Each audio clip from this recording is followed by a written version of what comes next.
বিগত দুদিন ধরে ভীষণ বৃষ্টি হচ্ছে আমাদের এখানে। ব্যালকনিতে থাকা গাছগুলো দেখতে ভীষণ সুন্দর লাগছিল, তাই তোমাদের সাথে একটু শেয়ার করলাম। দেখতে পাচ্ছ দুটি পাতায় আমি ডিজাইন করেছি। আচ্ছা, তোমরা কমেন্টে জানিও তো যে এই পাতা দুটি কি গাছের পাতা। বাইরে বৃষ্টি হচ্ছে দেখে পাতা দুটো ভালো করে ভিজিয়ে নিয়েছি বৃষ্টির জলে।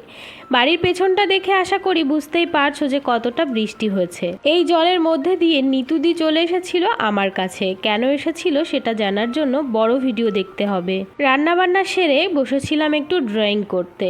ড্রয়িং কমপ্লিট করে কুষাণকে স্নান করানো খাওয়ানো এই কাজগুলোই করব।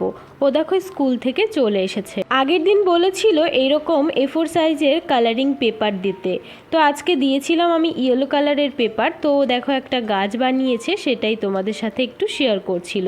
কেমন হয়েছে অবশ্যই জানিও। সব কিছুর শেষে সুন্দর একটি ফুল দেখিয়ে আজকের মিনি ব্লগটি শেষ করছি। কেমন লাগলো জানিও।